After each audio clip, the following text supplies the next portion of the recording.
That's because I still had everything turned off. When Zegada's typing out an actual tweet for this thing.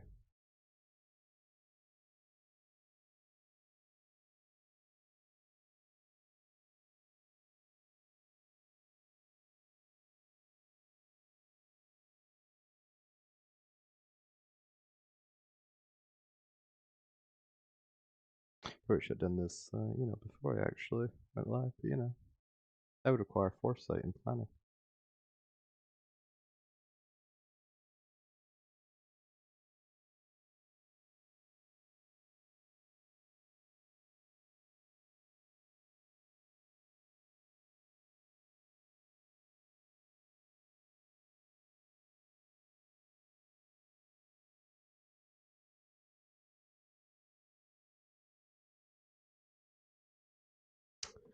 Um, you know what? It just also occurred to me now that it'd help if I actually had thought ahead about music.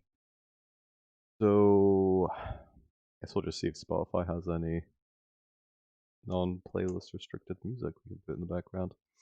I've also been adjusting my setup. Obviously, mic still to come. This will have to do for now. But we have a camera. We have transition and different screens for when we're doing different pieces. But apparently, when talking directly to the camera, I'm supposed to, be showing off my lovely mug. So here you are. This is the best definition you're gonna get for all your streaming views. I was looking for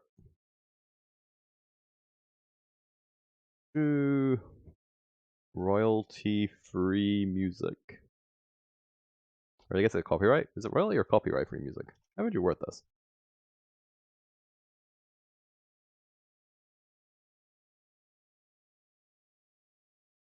I usually have it running in the back. What do you usually have running in the background?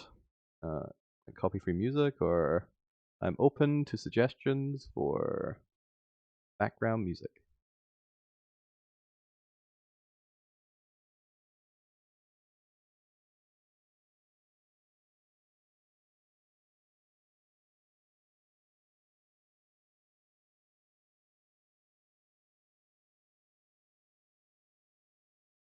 Okay, let's give. It's copyright-free music. How do I know any of this is actually copyright-free?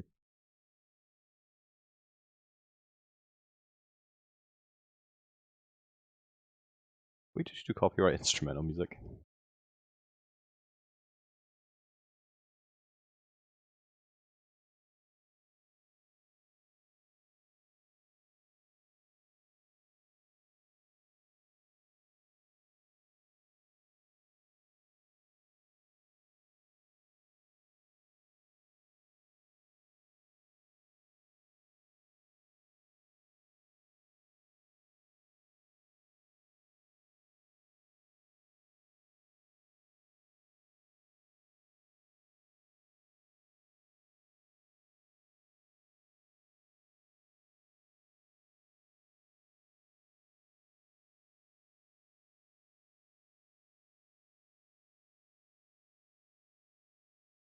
Give this a try, I guess.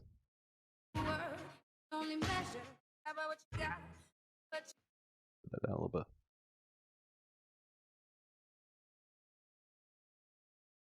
Apparently, this is copyright-free jazz instrument. How is this instrumental?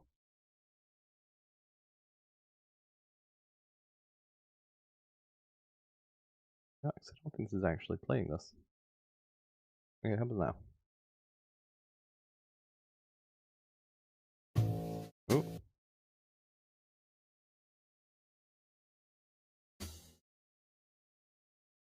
Welcome to the Jazz Lounge. Here we'll be doing some graphic design. And, okay. Is that actually coming through?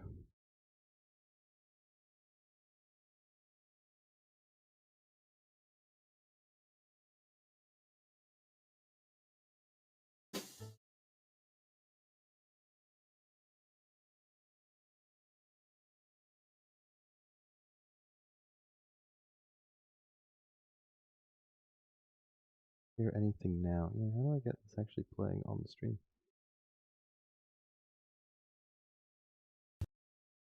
Can I add an audio?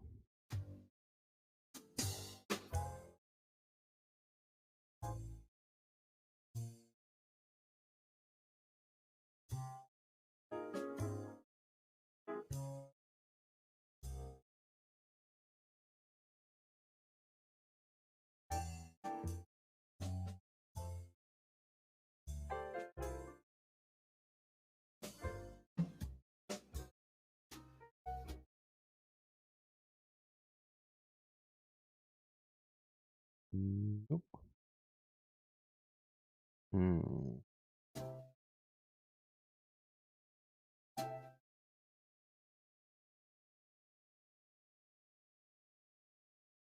Yeah, I don't think that's coming through constantly, though, is the problem. Should just be able to add the actual audio. Yeah. Apparently there is no Spotify app.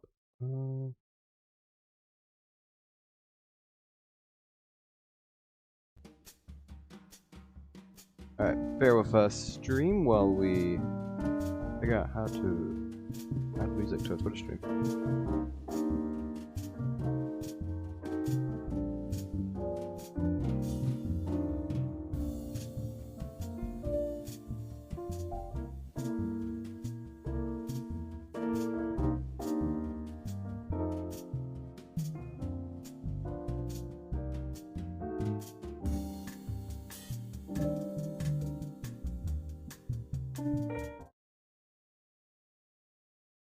Alright, I might have to do this via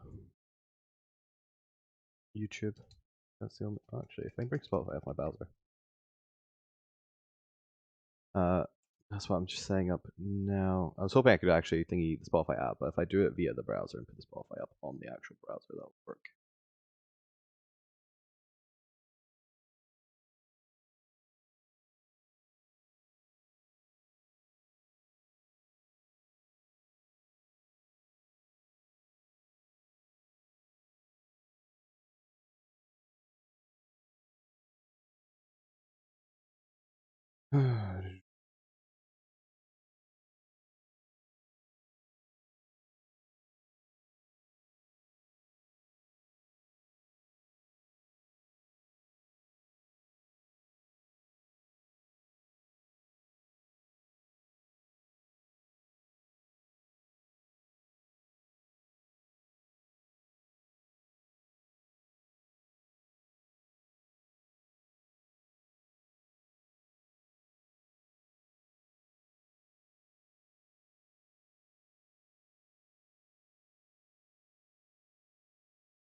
Let's do that.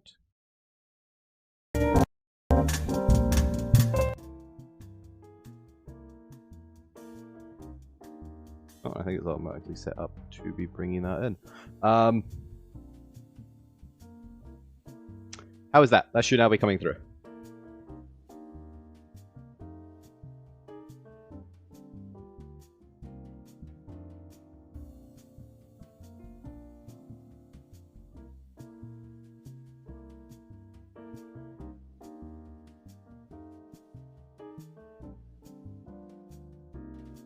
Actually, it is.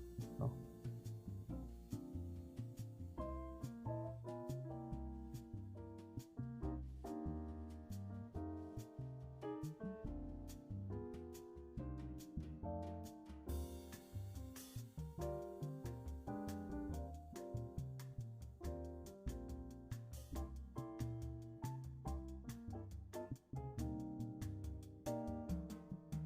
Nice. Okay, so we have music actually set up for the stream, so that way it's not just a deafening silence. As we can see, we've got all the cameras and everything set up. We'll work on mic for probably next month. We've got the actual tweets and all that sent out.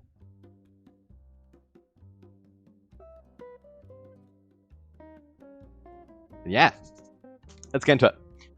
Alright, so for today's... Gotta actually remember to look at the camera. Hello, camera. I'm gonna get googly eyes or something for you. Make suggestions as to how I should decorate the camera so I'm not staring into the void of a deep technical abyss. And we'll decorate. I'll give it a little weird humanizing features. So for today's plan, I want to do a project regarding the timelines, because it's one of those things where we talk a lot about the Alterra timelines, and especially as we're going into different alt spheres. We have the Tales from the Alt Sphere, we have the Shattered Alt Sphere, and as people spin their own tales and maybe want to do something else with the history, the alt spheres will expand. So in order to get a rough idea of like where does the timeline actually diverge, and because who doesn't love a timeline map or design or diagram, I thought it'd be really cool, really cute to get a graphic design of it. Something a little bit more stylish than just a straight line and some words. Something with a little bit of pictures, maybe a tree diagram, maybe energy kind of thinking through reality. There's a couple options we can go with this. So first things first is we have to do a little bit of research and put together a design. And for this, let's have a look. For this, I was just going to have a look at random designs, bring them in to Inkscape, and then just have a play around with it. I think I have a rough idea of what it is I want to do. And I think that's energy, right? That's the thing about Alterra, is because it's so focused on the four kind of pillars of power, the four main story antagonists throughout the cosmos. Like Alterra is built on that idea that it was created by the administrators for the sake of storytelling. That it was weaved together by obviously the laws of reality with the Arcanites, the Primordials, then actually put a bit of muscle and flesh onto the bone. The Oldhumd gave it ideas, consciousness, and life, and the archpowers who were then replaced by the gods gave it an upbringing, raised it into its current form. First of all, let's go ahead and actually I want to re-layer this. I'm just going to talk to the camera for a little bit while I'm still doing setup for the actual thing, and then we'll switch over when we are doing actual art. We actually start to just get a rough idea of what we're looking at. I want to switch this orientation into vertical. How do we... Oh, this guy really need to... This is a problem with going for such long periods. I just... drag this? Going such long periods in between using Inkscape is that you inevitably just get a little bit more... You know, we're just going to do this the manual way, screw it. I'm sure there's a fancier way to do this, but that's for later when we have time. There we go. Because I like to imagine the timeline as coming down from the top and then branching out. And I don't know why. Like, obviously, you can get a timeline going left to right. I don't think that's as fun. I want to do it more in almost a oh god, what was that? As a family tree, where we're starting off with the beginning and then we're having it filter down, and maybe we can actually combine it into a larger timeline where we can actually see those split-offs happening. But for now, we're going to focus on the main branch, which is the main sphere. And then when we want to expand it, we can actually branch it off into the various alt spheres. And we can denote, and this is where I want to get into little graphics, the main events that occur over the generations, over the ages. Let's have a look at...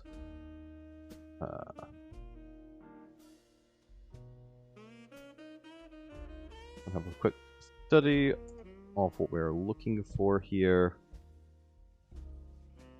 just to get some good inspirations.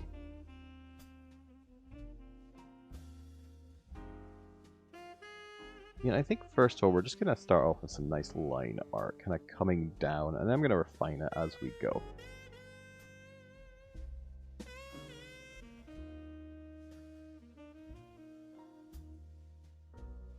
Right, so let's a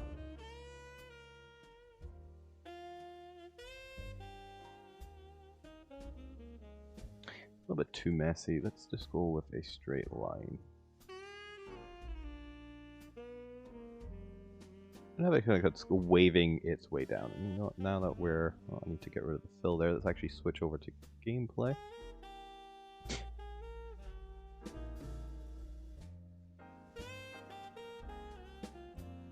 Goes over to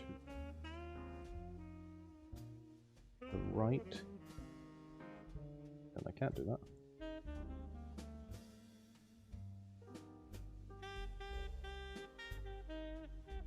There we go. There we go. I'll just put this a little over to the right so we can see it better. I want to get rid of the fill. Oh, that's not how I get rid of the... I want to get rid of the fill and add a stroke. Make the stroke a little bit thicker. Let's say we want a nice curved line. We almost want like a stream coming through time, waving its way through. So let's have a look at 30 for now. That's not too bad. We want to kind of smooth out the lines a little bit. We can stretch it, and if I bring in the points, we can see here we can just play around with the various points here. Get a nice little organic shape going on. And you know, I don't like this point here, so let's remove that, because I want a nice curved snaking figure coming down. And similarly, let's get rid of this point, so that we were really getting that organic feel to it. I want to thingy these out so that way they're pointing directly north. Pull that in. Add a point here. And that way we can just snake that going forward. There we go. A nice little spiral coming down. And I'm going to play around with this a little bit. Just going to bring this up. Going to smooth it out.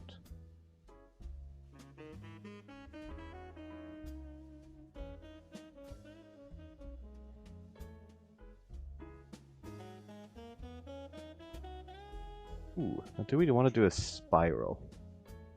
That'd be too complicating things. Let's pull that back in for now. Okay, so for now we're going with a nice simple vertical line, and we're going to populate the 7 main attributes, right? And then we're going to work on little graphics for each of them. Now, in order for me to do this, I should actually help if I brought up the...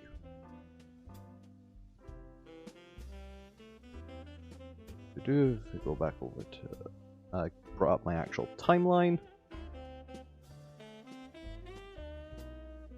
Okay, and I do have an Alterra timeline marked out. Will this be under creation timeline?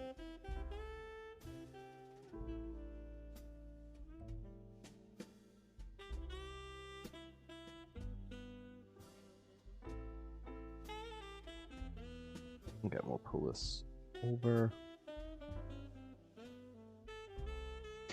Alright, so we're going to talk about the 7 ages of the timeline before we get up to the 7th generation.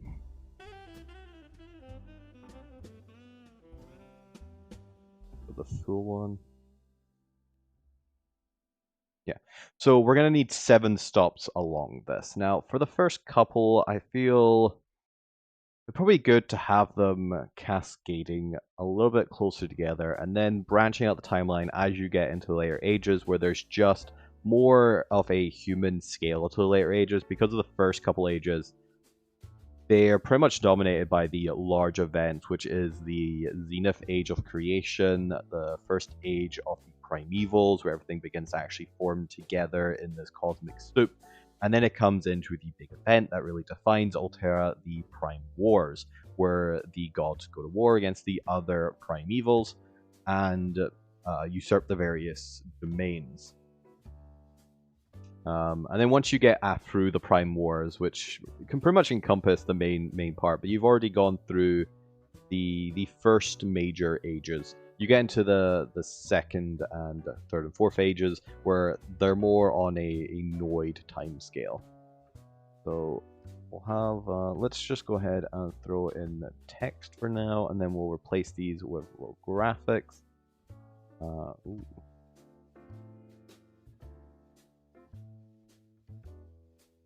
That's rather large, isn't it? Also, I need to swing this around. Here. Why is this still us? Because I've still got this on stroke 5. Let's have it brought up down a little bit. Let's go with a little bit stroker than that. With 3.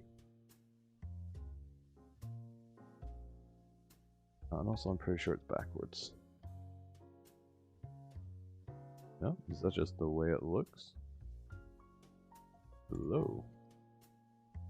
Yeah, why is it I've got this flipped? Well, this is the problem with having a thing weirdly put.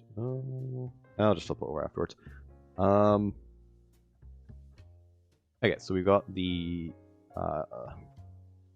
Zenith Age.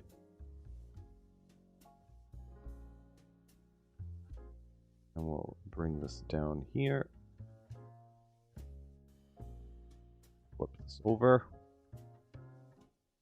Okay, so we start with the Zenith Age.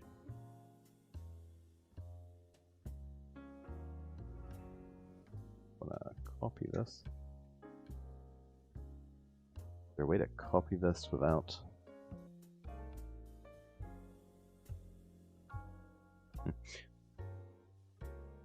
A way to copy this without having it flip? Oh, that's fine.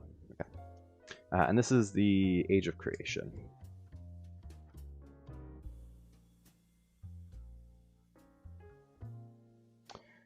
I guess we're just gonna call it Creation. Yeah, that makes sense. So we're just gonna call it Creation. So this is where obviously our timeline begins. Alterra is created in the Zenith Age. Right, and following down from that, we kind of want to just adjust this a little bit so we have an extra kind of bump in the road here. Maybe an extra one over here. Bring this in and thingy it. There we go, and that's where we get the nice appearance of we're hitting those major beats in the history of the cosmos. We go ahead and not that one. So we have the universe being creative. We have the birth of the 4 primeval races. We have the arch powers coming first in order to witness everything. Then coming in the Arcanites to actually weave the laws of reality, to set that foundation for the cosmos. Primordials coming in and adding that substance to the world, and then finally the Ultimed to add that spark of sentience to the world. Now, fun tidbit there is, this actually differentiates from the standard religious lore of the world, which heavily emphasizes the fact that the gods created everything and doesn't really focus on this pre-dawn era. Which, as you can imagine, since the gods won the Prime War in the main sphere and effectively usurped control of all the differing aspects and facets of the cosmos, it makes sense for why they'd want to preach this, of no, they're the ones who created it and protected you against these other entities. And for the most part, they're not technically wrong. Noid society didn't really flourish, or civilization didn't develop until after the Prime War, where these other entities were locked away because they were causing so much chaos, and it really prevented anything living long enough to flourish. So we have the first age coming in here. Gonna bring that up a little bit. And we'll call this development. What would you even call that? We're just gonna call this primevals for now. Like I said, these are just here as giving us a little starting point, and then like I said, we're gonna fill this out with imagery on either side to flesh it out a little bit. So we have the first age, and let's make some notes in terms of, you know, what are we actually gonna add here? Add a little asterisk. Just as we go along, I want to give some consideration to what sort of imagery do we actually want to be invoking in this timeline.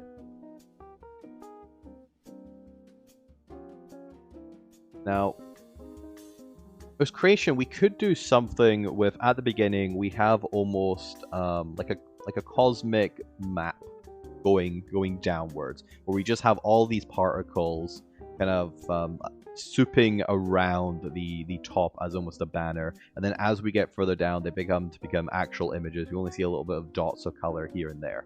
So as we get into the first ages, we want something that denotes the, maybe not all 4 primevals, because that would get a little bit messy. We want something to at least denote the first 3. So maybe we can start to see some of that soup begin to take form into little crystals to denote the Arcanites, the little Arcanite crystals, and we're just going to let this one actually go off the page. What would you have? What would you denote the primordials, I wonder? Maybe the various elements, so we could have little pictographs of the elements. We got, obviously, with Alterra, get those 5 elements in. We have to get the element of evil, a very vital piece of creation. So the 5 elements. And coming in after that for the Ultimed, maybe silver stars or something like that to denote the psionics. The Ultimed do have a lot of imagery when it comes to stars and little sparks of light. So we can throw this over to the side here. Give us a little reminder of like what kind of ideas we had for this little bit. And let's go ahead and throw an idea up here of cosmic soup. And we'll just continue to put a little asterisk to the front to denote this. So cosmic soup, slowly giving way to creation. Cool. We'll just drag that over. Okay, so we come in from the first age, and like I said, these ages are going relatively rapidly for perceived consciousness, and that's only because they have these major strokes in them rather than a lot of fine detail that you see in the later ages, because everyone is so preoccupied with their goals. They do generally take thousands of years to actually happen, but there's that sort of thing where you're doing something monotone for so long that you end up just the time frame kind of shortens. So this is the first stage, and this is where we get into technically the second, but part of the first stage, the Age of War. Right, so we get into the Age of War coming in here, and really I should have this down below. Ooh, yeah, maybe I should sort this out a little bit, just so it's like a little bit further down. Oop. I just bring everything down here a little bit. Oh, it's still a little bit up there, but I will thingy this round. Maybe it's better if I can move this here. Make it a little bit of a larger bump just to make it more natural. And we'll pull this. Okay. It's a little off.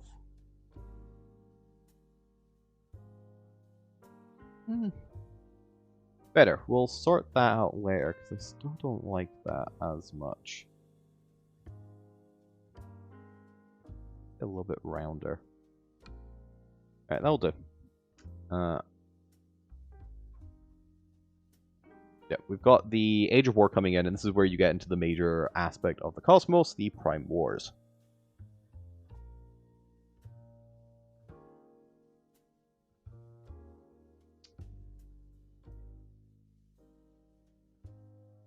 And that's 2 words.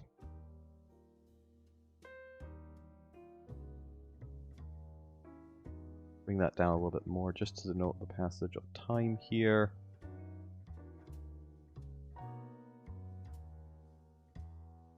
Yeah, let's bring it down so it's actually hugging the little hump in the timeline. Over.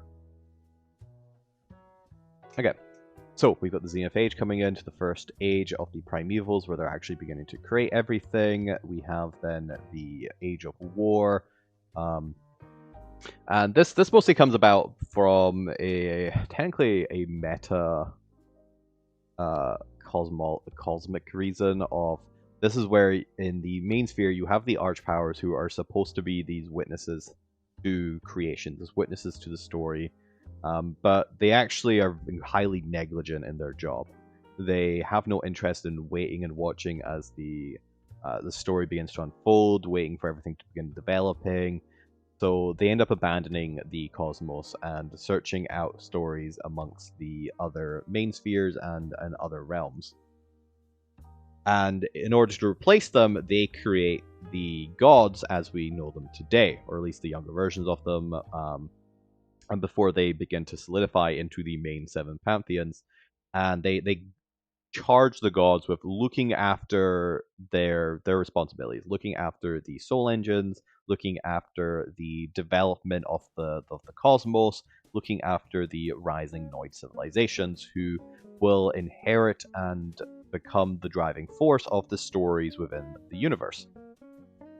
And the gods take this very seriously. This is their sacred charge. This is the reason why they were created. But become more and more frustrated as they realize that every experiment they try, every civilization they flourish in, all of the primordial civilizations, for essence, or the pre-dawn civilizations, everything that they try inevitably ends up getting fucked up by either primordials rampaging across the landscape and just wiping entire civilizations out as an afterthought, just by not watching where they're stepping, or you have old tombs prodding the minds and sentience of these new creations and driving entire civilizations mad from forbidden knowledge or knowledge that they aren't able to properly incorporate into their ideology and beliefs. And it's just disaster after disaster. And this is where the gods begin to really get frustrated, and in a preemptive preparation, they begin creating legions upon legions of new creations, the angels and the devils. One in which to, and for the initial part, they're both designed for war, but one to eventually guard civilization and society, and the other to punish it for when it steps out of bound, and to guard and protect it against the other forces of the Old Tombed and the Primordials, and to a certain extent the Arcanites. And the Arcanites, you'll come to know, try and maintain a neutral stance throughout a lot of this. They are uninterested in the mechanisms or the Machiavellians of the other primevals. But that doesn't stop the gods from considering the possibility of, well, you know, they've had problems with the Primordials, they've had problems with the Ultimed. What is to stop the Arcanites from one day posing a threat, a problem?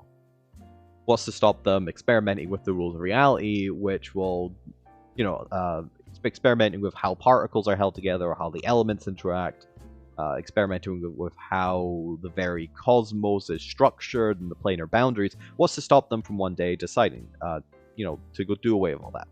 And this is where the gods begin to get a little bit paranoid. They want to usurp every facet of creation so that they can guarantee no interference to the progress of their sacred charge of creating stories. So they create the devils and the angels, and in a preemptive strike, they go to war with the two main primevals that they consider to be responsible for their woes, the Ultimed and the Primordials, and for the most part, they neglect the Arcanites, knowing that they won't interfere, or at least are unlikely to interfere, and that they can take out these two factions first, and maybe deal with the Arcanites later. And so they do. They go to war. the angels and devils rain down upon the primevals. Upon the two primevals, upon the primordials, and the ultimed. And for the most part, they're nearly successful. They incredibly weaken the two faction cabals of groups. And in response to this is where you have the primeval, the primordials, and the ultimate begin to create their own creatures of war. Now, they'd experimented previously with creature creation similar to the gods, and you'd already gotten the Noids have already existed at this point, and so have animals and beasts and plants and all of those facets. But this is where you get into the primordials creation of the first two war races, the dragons and the giants, specifically designed to counter the angels and devils of the divine side. And you get into the Ultum's creation of the beholders and the mind flayers and aboleths, and a series of other creations as they just go wild over time with creating all these little specialized races for the various aspects of winning the war, either bureaucracy and logistics, or creation, or just pure military power. And that's what we kind of see with the Prime Wars. It's the biggest conflict and the setting stage for the entire realm. On one side you've got angels and devils, and on the other side you've got dragons and giants, you've got beholders and mind flayers and all other variety of races. And for a long time the Prime War goes on for quite a long time. It begins to shift places. You find certain aspects becoming more of a hotbed for activity, other parts of the region kind of cooling down, and the war is constantly shifting throughout the entirety of the main sphere.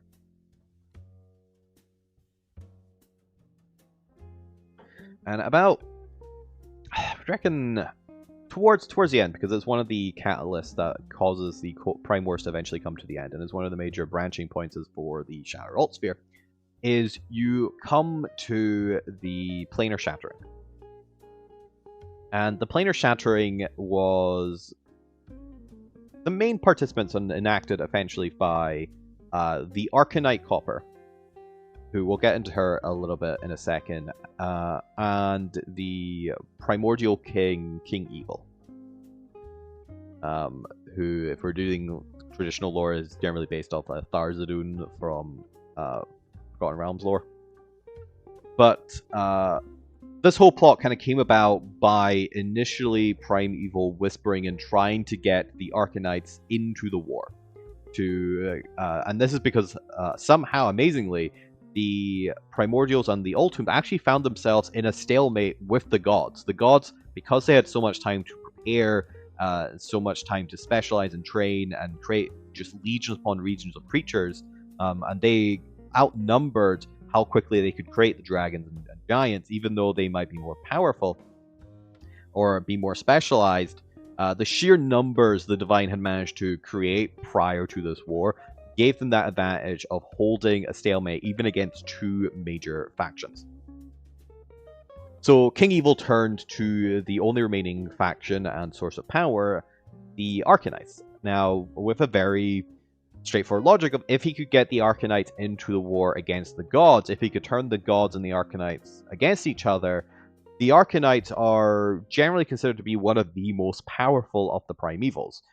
Maybe second only to maybe the arch powers, but given that they already left the cosmos and their powers are more of a soft control than the Arcanites' hard, being able to rewrite reality and control the laws of reality power. If they could get the Arcanites on their side against the gods, this would be the tipping point of the war.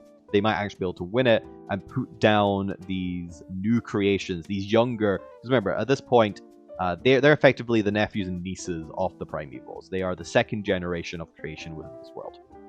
And I guess it kind of... You can also see like inspirations of a kind of thingies back to... You see this a lot in like Greek mythology. You know, this is Zeus against Kronos.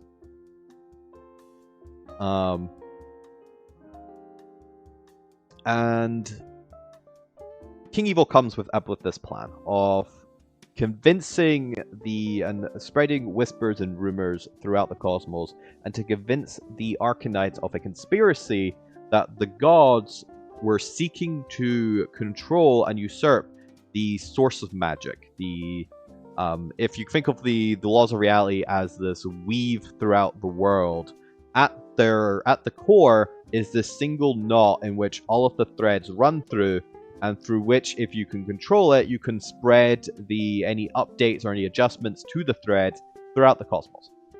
The source of magic. And for the most part, or at least for a little bit, the rumors did work. They worked on one particular Arcanite who had already had worries or considerations, who was already seeing what was happening across the planescapes, and had that same fear, only to be kind of confirmed by these whispers of, no, the gods are going to do this, right? The gods have tried to usurp the primordial rule of nature and creation, and they've tried to usurp the Oldhum rule of sentience and psionics. Why wouldn't the gods be coming for the Arcanites eventually? It makes sense. And the Arcanite that was susceptible to this was Copper. Copper already had these concerns, these paranoid thoughts, this worry that, when you look at it, probably justified. The gods probably would have come for the source of magic eventually. Or at least there was a possibility. And so Copper set out of wanting to protect the source of magic.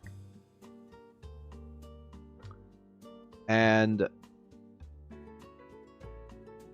what she ended up doing is that, and there was some conflict, she tried to convince the other Arcanites, and the other Arcanites were not having any of this.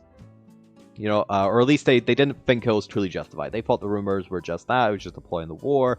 They thought that, you know, this isn't something we need to worry about, or if we'll worry about it when we actually see concrete proof, or the gods would never dare.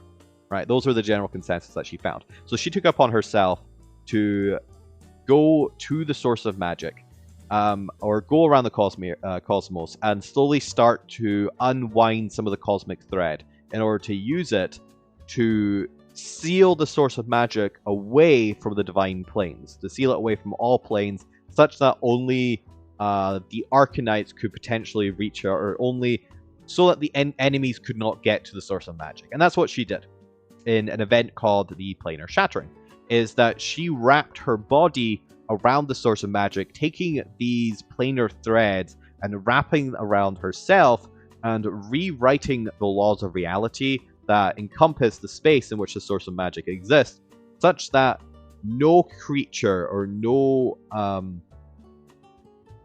creature or no source of magic as powerful as a god or higher could possibly ever step foot within this space. And from there, she slumbered for all eternity, kind of wrapping herself around, focusing inwards on defense around this. And because she was so focused on only the higher level powers, this is where you end up getting into what effectively becomes a refuge for any creature fleeing the Prime War. So her entire body becomes this construct, this structure in which all these other races who are fleeing the war, rebelling against the war, or finding safety in it after the Prime War has ended, come to reside in her very being, into her very body, and ends up creating this civilization centered around the source of magic that is being plane shifted into an adjacent space within her very body.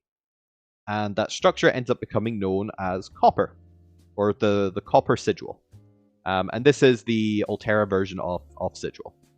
Right, is this copper sphere, or this copper torus structure shape, to which in the center of the torus that she's wrapped her body around and wrapped it in cosmic lines, is the source of magic that no creature higher of a arch power, or no creature of a divine level or higher, or god level or higher, can set foot within the space of Copper, and even the surrounding space. And it's actually one of the things that prevent plane travel within Copper. So the planar boundary layers are separated, with the exception of Copper's own portals that she allows for various other reasons and building defenses against the gods, so that she can keep an eye on what's actually happening and prepare in case she needs to, in case there's ever an onslaught upon the source of magic again. And to this day, in the main sphere, that is where she resides. She is still to this day guarding the source of magic, preventing anyone from being able to actually reach or travel it of any subsequent power.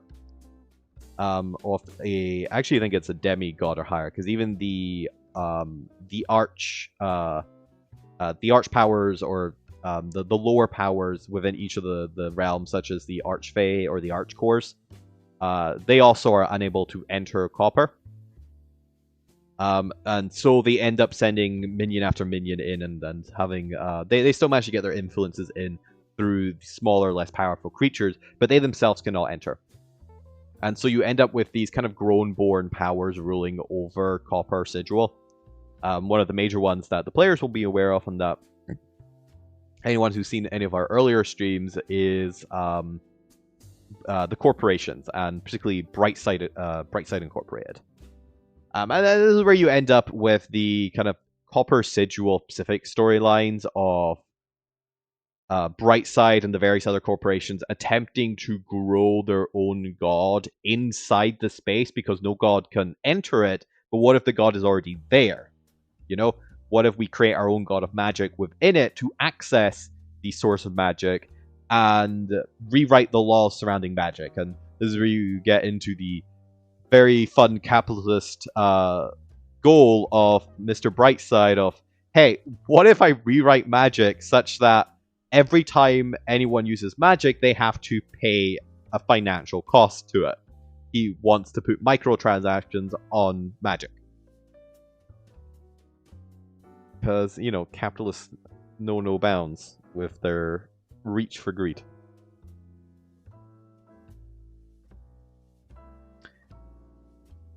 So that's the main that's one of the major catalysts of the world, and with this you end up with the fracturing of the cosmos as a consequence, and you end up with planar lines throughout the cosmos. Now, previously, the main sphere prime realms, you could pretty much travel through them manually by the astral seas, but you'd only need plane shift to get to the other, like, divine realms and the void realms.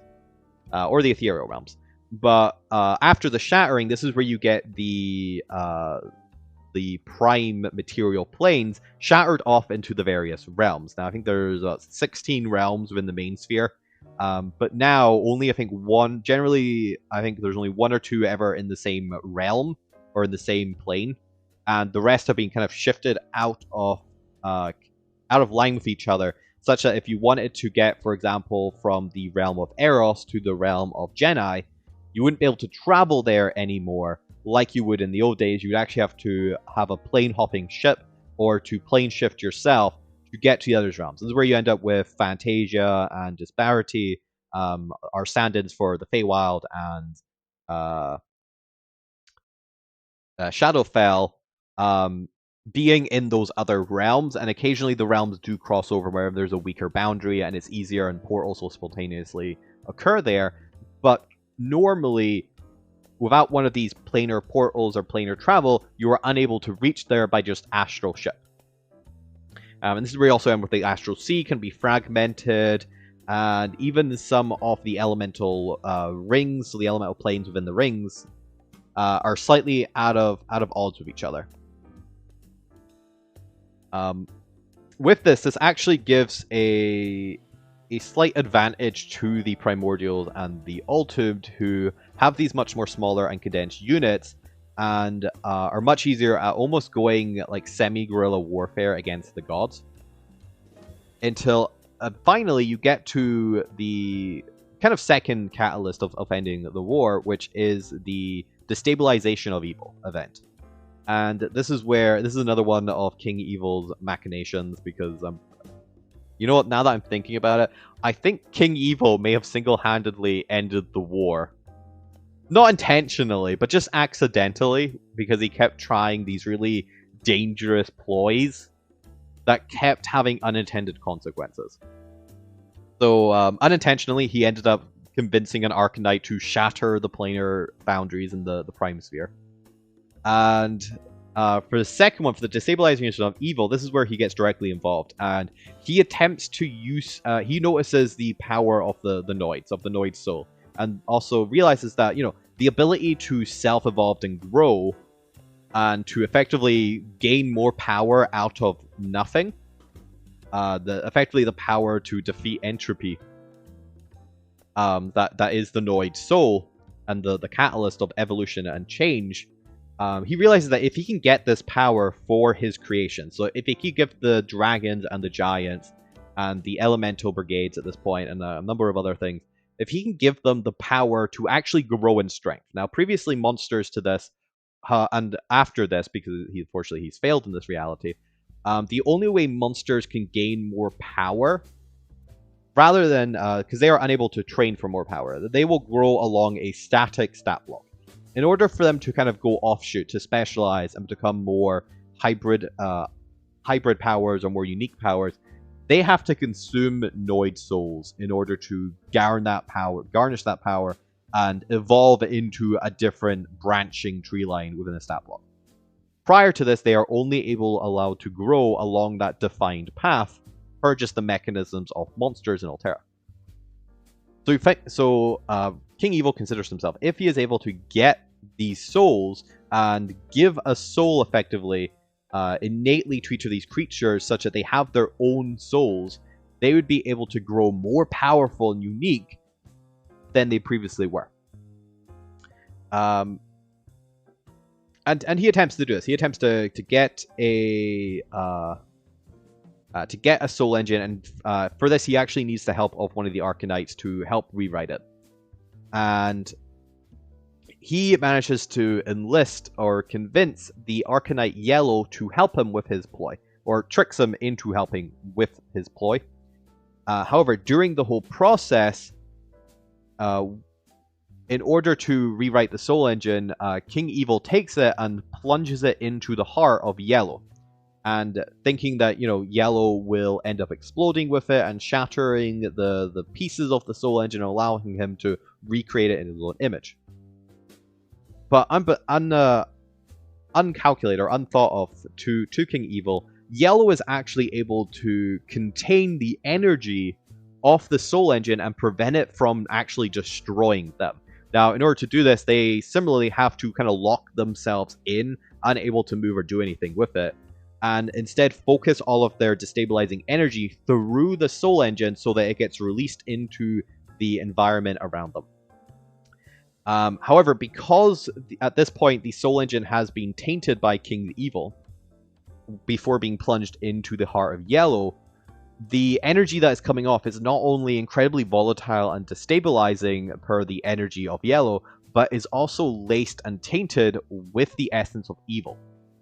And you end up with these highly volatile evil creations, and Yellow ends up kind of descending and warping the environment around them in both the Prime Realm and the Divine Realm connected to it, and sinks into the realm which...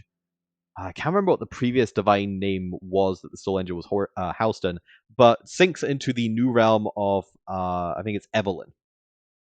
Sinks into the realm of Evelyn, and ends up tainting the Prime Realm connected to it, which becomes the Abyss. So the Abyss in Alterra is a Prime Realm rather than a Cosmic Realm. And ends up being populated by these evil destabilizing souls that become the Demonoid soul, which becomes another powerful force within the cosmos. However, while King Evil is incredibly satisfied with himself, he did not expect to create demonoids. He's also not unhappy about the fact that he's created this massive evil. However, he's the only one. Nobody else is thrilled about this idea of these very chaotic, evil creatures that are hell-bent or abyss-bent on destroying everything for the sheer pleasure and joy of destroying everything. And this ends up causing a schism within the Primordial's ranks itself, and you end up seeing technically the betrayal, but the turn of the giants. The giants, who are very honor-bound at this point, very lawful, sees the creation of the demonoids and can no longer kind of abide by these reckless plans to destroy the reality out of spite for the gods, and actually ends up switching sides to the divine. There's a scene in which the giants lay surrender to the divine, and the divine gods, most of them are pretty pompous and arrogant about this, but there's one who kind of steps up and really kind of brings the giants into the fold, kind of forcing the other gods to be more humble and not be such dicks about it. And this is where you end up seeing the giants switch over to the divine and effectively turning almost more than a third of the power of the primordials to their side. And not only that, because of the effective destruction, because Yellow isn't dead, they are just kind of incapacitated in this. You find several of the Arcanites actually they do join the war, but they join the war in the divine side. Absolutely appalled by what King Evil has done, they decide that this war needs to end. So you find several of the younger Arcanites joining the divine war, and with the sheer combined power of the giants and the new Arcanites, the gods are able to just sweep through and finally bring the war to an end, both imprisoning the primordials and the ultimed. And, you know, for the most part, these imprisonments aren't perfect. Their essences leak out into the world, and this is how you end up getting cults of the old gods and cults of the primordials.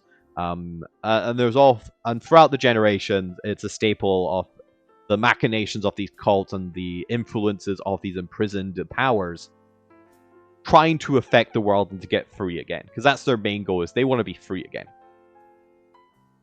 And also spite the gods. But that's where you get to the end of the Prime Wars. And that's how the Prime War comes to an end, is with just this overpowering force. And there's a little bit more detail amongst there. There's various stages of the Prime Wars, various large battles. But for the sake of our timeline, that is the gist of it. There's so much to talk about when it comes to the Prime Wars. But in terms of the Prime Wars, what do we think would be a good image for that? You know, because you've got these two events, which are pretty important to it. You've got the planar shattering, and for this, I suppose we could have an image of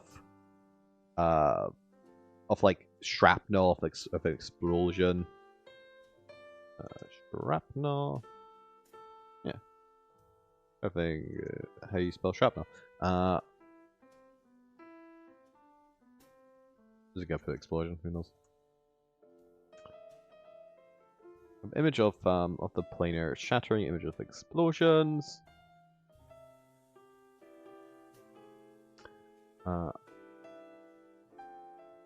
Optimus Prime.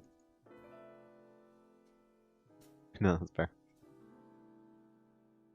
And then we have the other major event, which is the destabilization of evil.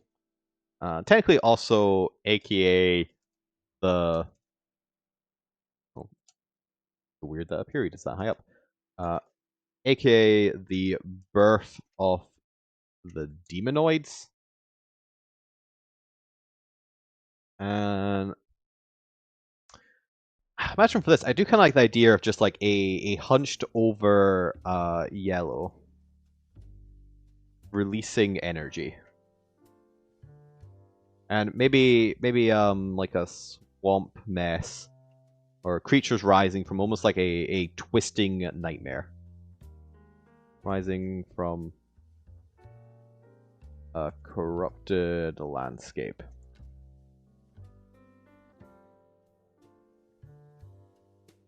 There you go. Throw that over here.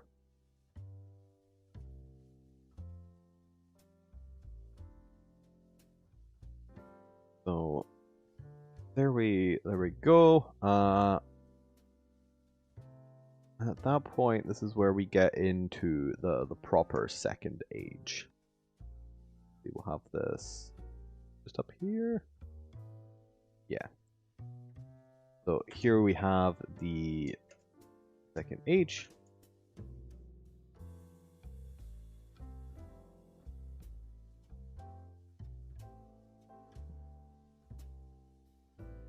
I'll have it slightly lowered down here just to symbolize the kind of just how much went into the Age of War, the Prime Wards there. And this is the Age of Divinity. And I'm just gonna call this Divinity. And this is where the gods have pretty much they begin to solidify their rule over their new domains. So this is where you have the gods start to reform and restructure into their major 7 pantheons that rule over the various aspects of creation.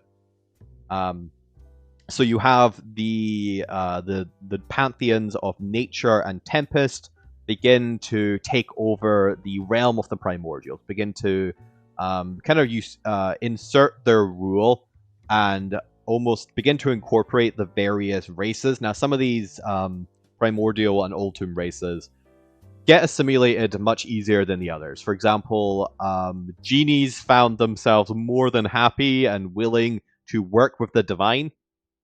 And this is where you end up seeing genies be in charge of a lot of smaller regions, and but genies being genies are also probably the more corruptible, or end up going a lot against the divine rules in secret. Dragons, or at least more probably the chromatic dragons, it should be noted that at this point metallic dragons have been created during the later parts of the Prime War, but they are on the divine side. But chromatic dragons find themselves constantly hunted by the gods and end up trying to find refuge and secreted away areas in which to hide. And another major event is you actually find the betrayal of the giant, or not the betrayal of the giants, but the betrayal of the gods to the giants. This is the stage at which, after all the wars ended, the giants find themselves not really in a position where they are favored by either sides. They have betrayed their primordial and old tombed, or at least their primordial brothers and their old tombed co-workers, I guess. At no point do they ever consider the old tomb brothers. But they have betrayed their primordial families, and that they are outcasts for those. However, they also find still just this ingrained hostility among the divine, among the angels and the devils. The gods just neglecting them, the angels and the devils actively being hostile towards them. You find the giants at this odd where they have been outcast, and because of their actions, the Prime War has come to an end, but they have no home. They are not welcomed anywhere, and they found themselves at odds with everyone in existence.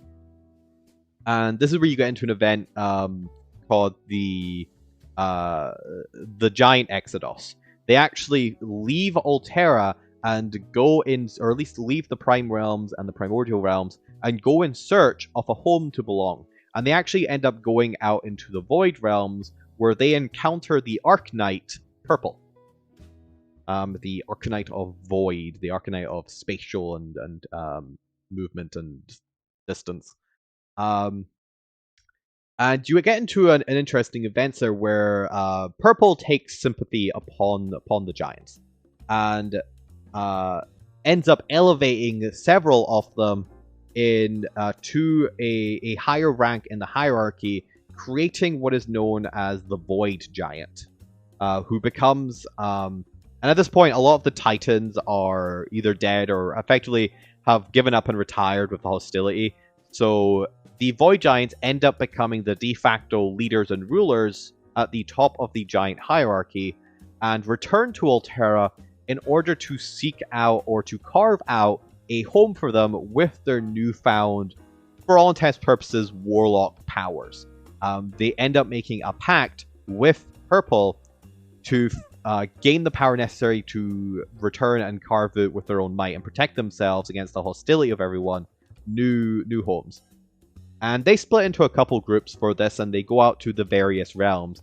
But one of the major factions or groups that end up coming up a lot is the faction that ends up going to Eros and ends up settling in the region around the Maelstrom Eye of Eros, in the mountains now known as the Gaian Mountains. And later down, and we'll get to this when we get to the Age of Empire, because this is a major facet of the Age of Empire, particularly the Hero Forge Empire, ends up coming into confrontation with the dwarfs that now live there. But we'll get to dwarf giant hostilities in a little bit. So the gods have very much cemented their rule. Nature and Tempest have taken over the primordial domains, the domains of knowledge and life have taken over the Ultimed domains. War gets to deserve a nice retirement at this point. What was the other domains now? And the domains of light and all that and everything else begin to just kind of spread out and begin to take up positions throughout and establish their religion effectively. We end up with the major 7 gods of the 7 pantheons for a major gods, 49 major gods, as well as some smaller deities and demigods, and all of that occasionally pops up, but for the most part, and even then for the most part, it's only a few of these major 49 that ever become relevant to various stories. A lot of them end up just being in reclusion or seclusion and not so much interacting with humanity other than their initial philosophy into the world.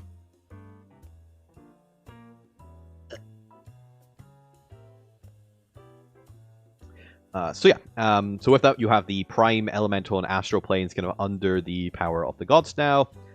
They end up creating various orders to safeguard the prisons of the Primordials and the Ultimed. You end up with the creation of the Silver Warp prisons, which utilize the help of the Arcanite Silver in order to create sealing creation and spaces that cannot be escaped from. You end up with the creation of the Time Dragon Order to watch over under the new god of time, who's making, just kind of make sure that nobody interferes with the established history of the main sphere. You end up with the Silver Psionic Order, the Order of the Silver Chain. You end up with all these orders, as well as the creation of new Noid races and a fresh batch of Noids. Now, previously they had experimented with races or Noid races in the pre-Dawn effectively era, but at this point all of them have been wiped out and nothing really exists from that era. So they end up creating this new just wave of birth as various Noid races are created, and you have entire gods just making their own races.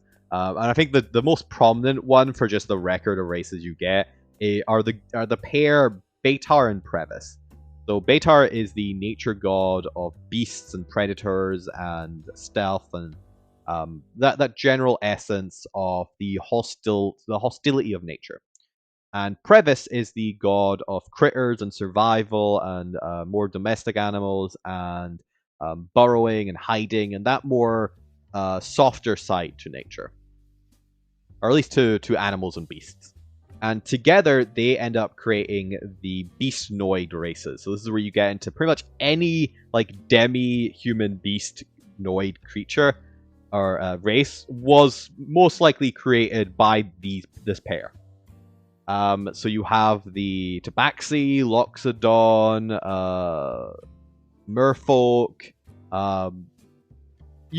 Kenku, Arkokra. You get the idea of all of these Beastnoid races, and this is just because D&D has so many Beastnoid races.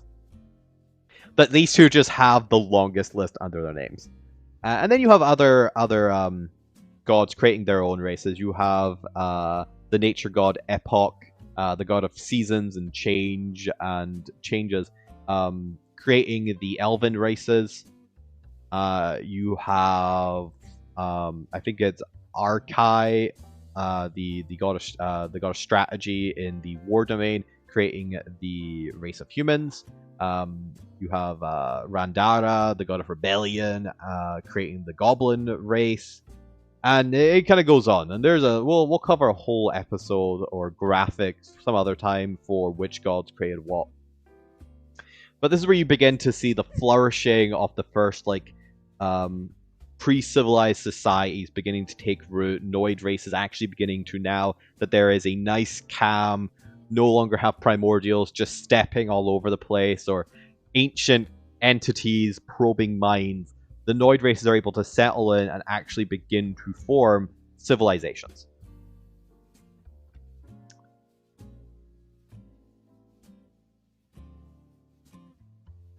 And this is where we get into the third age, but before we get into the third age, let's go ahead and what can we do for a graphic for the second age?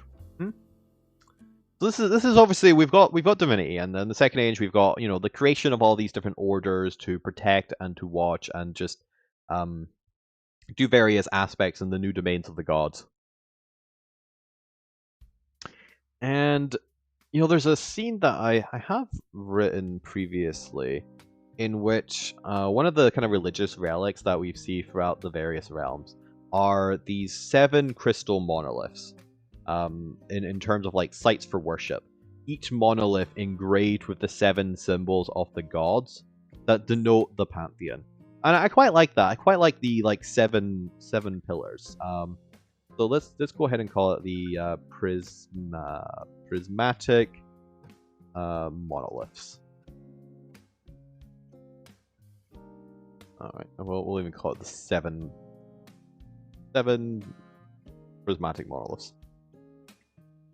I think that would be a nice, nice, simple, clean image, especially because we're gonna get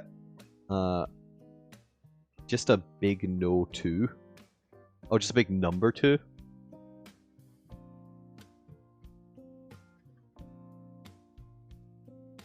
For the second age. It made sense. I realized we were saying there. Yeah, that's fair.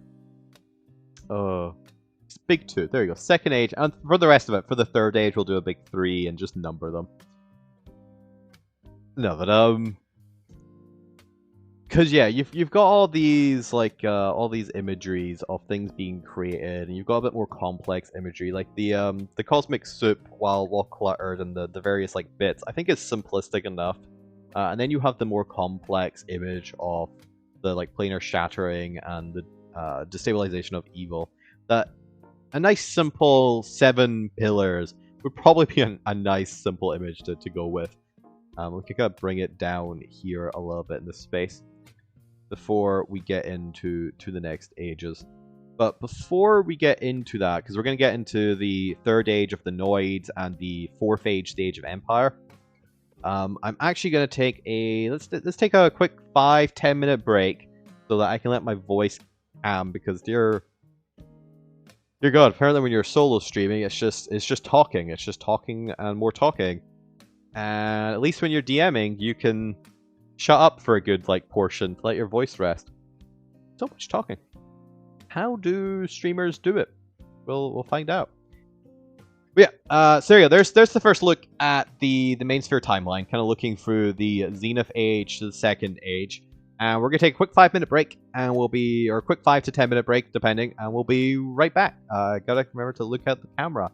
So we'll see you soon.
Alrighty then.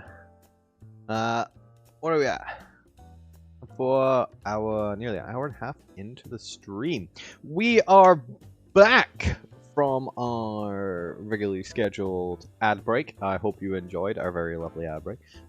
Thank you. I was tweaking around with the various screens prior to today's setup. All part of our new adjustments, our new camera positioning. I think that would work that. New camera positioning, new screens, new logos, new everything. I even modified the background bookcase to actually have books on it. So, we're pulling out all the stops here, folks. Pulling out all the stops. Alright then. Shall we get back into discussing Alterra timeline lore? Alright, now if I remember previously correctly, we picked that. We've previously gotten to the Second Divine Age. At this point, Alterra is being created. The primevals are doing their things. The archpowers fuck off and leave the gods to... I did set the stream as, like, adults only. Yeah, you know what? We've given up with swearing. This is a swearing channel now. The archpowers have fucked off and left the gods in charge. The gods have decided they don't like anyone else interfering with their building project. The gods create an army and go to war against the other primevals, particularly the primordials and the ultimed. War ensues, bunch of things happen in the war. War crimes are committed. We get into the gods winning the war, and the second age is here. The Age of Divinity. The gods cement their rule upon the Alterra main sphere, and all is well in the world. We get the creation of various orders, we get the birth of civilizations, new Noid races, new creatures, new everything. And this is where we get into... If I actually bring that up to about here... The Third Age. But more importantly, the... Get this. The Age of Noids, as it's called.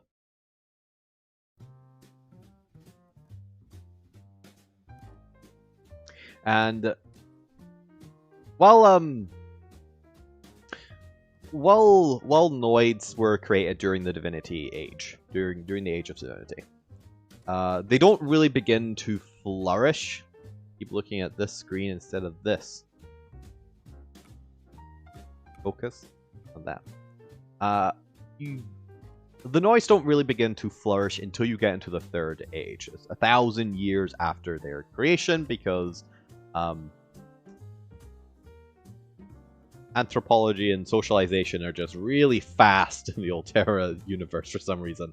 And to be fair, they are created with a certain level of civilization already, so they don't have to go through the evolutionary period that you find here on Earth. Because in this world, gods actually did make the races.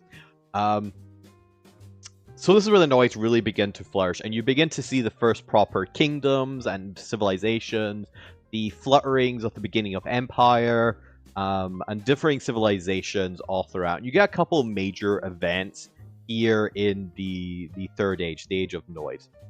And this is where you start to see, and particularly I think the most advanced eras here, you get to see some of the small civilizations and the beginning of the Dwarven kingdoms coming together in this age. But over in Fantasia, this is where you get the rise of the Archfey. And something similar in the other four major quadrant realms is over in Discord you have the rise of the Archcores. Over in Disparity you have the rise of the Archshadows, and in the Spirit Bluffs you have the rise of and I actually can't remember what they are called in the Spirit Bluffs. Gotta go more world lore and world building over there. But over in Fantasia with the Archfey, this is where you start to get into a lot of political drama and about and you start to see the first Feywild War. So the first Feywildian civil war over in Fantasia, as well as the after the Civil War, an exchange between the Archshadow and Archfey, where you end up seeing the Raven Queen going over to the to Disparity. You end up seeing the Bloodflower Queen coming over to Fantasia, as well as the event known as the Kenku Downfall, in which the god Soran, who is the creator of both the Kenku and the Aarakocra vases, I think the only... so actually, is it Sauron? I need to check if he created them. But either, but I think it might still be Pravish and thingy that created them. But Sauron ends up getting jealous of the Kenku and feel it, and there's this whole like gods being a dick vibe going on, where Sauron ends up cursing the Kenkus and stealing their ability to speak and downcasting them and robbing them of the ability to fly. And this is where you get the kind of Kenku downfall and the lore behind why Kenku can't talk, why Kenku can't fly. And it's because the god of flight, the god of the sky, the god of birds, effectively, or any aerial species, is a dick. Is the short of it. He is a petty, vindictive, prideful, spiteful asshole who decided that the Kenku were not worshipping him enough, we're not giving him enough praise, and we're too blasphemous, and end up just casting them out, unlike the more religious Aarakocra. You then eventually also see the... I'm on the... not this one. You also begin to see the first elemental apocalypse over in Jedi. But yeah, that's generally the third age. And there's one or two other things that happen in the other realms that we've never actually fleshed out on Alterra just yet. And generally, each of the ages is denoted by some sort of catastrophe, although I think this only really holds true from the third age onwards. Unless you count the tragedy of the end of the second age being just the birth of Noid civilization, which I actually kind of like the irony of. The major catastrophe there is that Noid started making society. And so you get into the third age, and the end of the third age is generally categorized, at least in Jedi, by the first elemental apocalypse. But we've never really seen or explored what happens in those other realms, and there's various things. Hopefully, there's stuff happening over in the Abyss where you begin to see demonoids also starting to form civilization, although their idea of civilization is a little bit more murderous and chaotic and horrible than most civilization. You end up seeing things happening in Savara in terms of the rising of the spiritual, or of the elemental spirits kind of rising and beginning to form the small tribal civilizations over on the plains there. This is just listening to the trumpet here. That's the very good jazz. And yeah, it's kind of the thing with like 16. I keep wanting to say 16. Is it 16? Is it? I'm gonna double check how many realms there are. Even I have forgotten.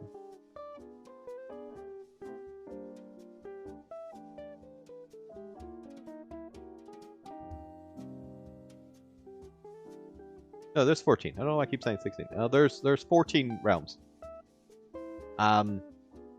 With 14 realms, you have so much to explore in terms of the history of.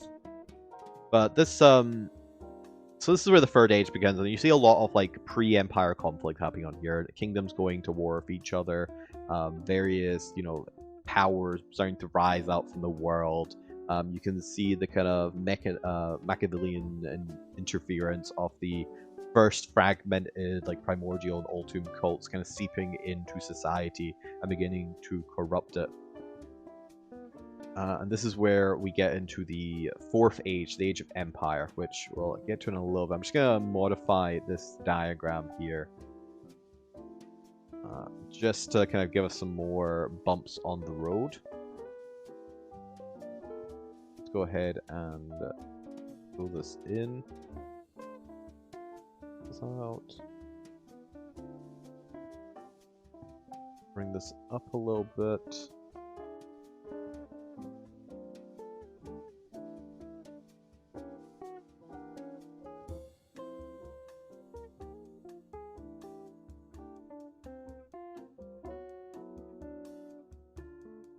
There we go. Make that a little bit smoother here. And then we just want to introduce some additional lines here, because we've got the third, and this is where we need a couple more for the fourth, fifth, all the way to the seventh age. So we're just gonna thingy that over here, bring this up. Gonna pull this down so it's the same curvature here. Similar to this. Just pull this up a little bit so we're actually getting some nice smoother lines going on.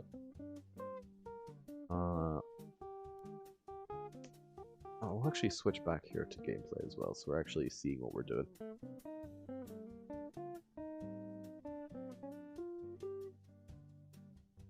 Start to kind of just bring this up, kind of curve this just a little bit more.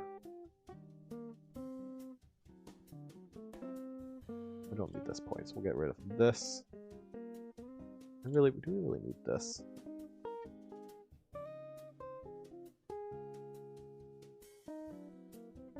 This is where we get into, like, what kind of shape do we want our society to begin taking? And maybe this is just a little bit too sharp, too kind of rounded. Get rid of all of these and let's start from fresh here.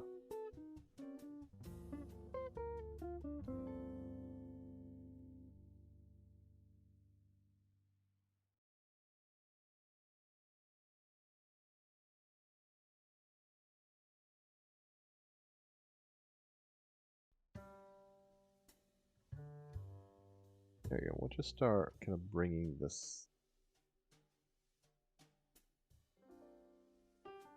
Start spinning this back and forth so we can get little rolls here. We'll denote that the timeline is starting to branch out in various places because we'll have to add more things here and there to the various realms. Oh, that might be a little bit too far out. Let's bring this in about over here. And similarly, we'll bring this down. Alright, now why is this going all the way off to the side here?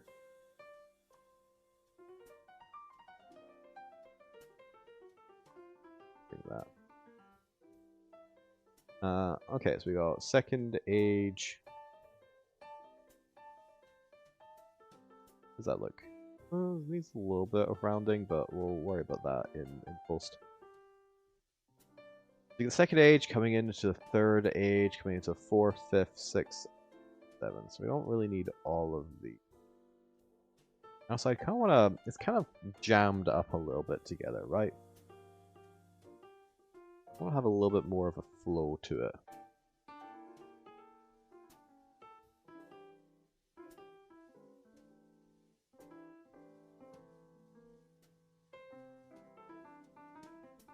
Yeah, so I want these kind of pointing downwards a little bit.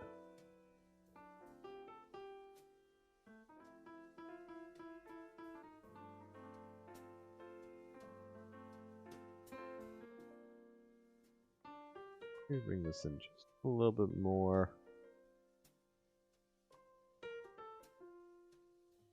What's this? Second, third, fourth, fifth, sixth, seventh.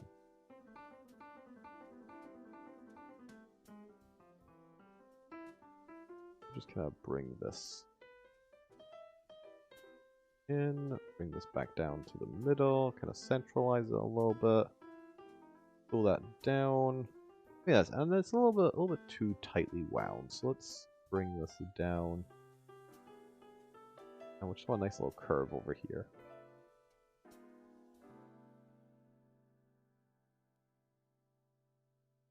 And just gonna just centralize this. We want it nice and great.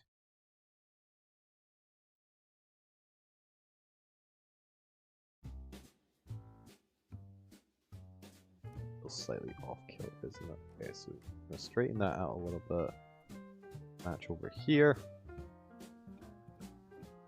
There we go. You can see it filtering through the differing realities. Bring this in a little.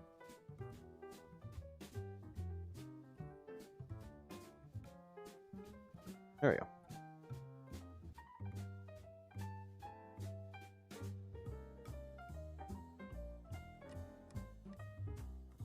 Okay, so we talked about all the previous ages. So at the end of the third age, you have various kind of nation-destroying or nation-challenging disasters in the various realms. Janai is probably the easiest one to document here. Of the, you end up with the first primordial apocalypse coming in, kind of forcing the various city-states at that point to come together and actually form a unified defense against this.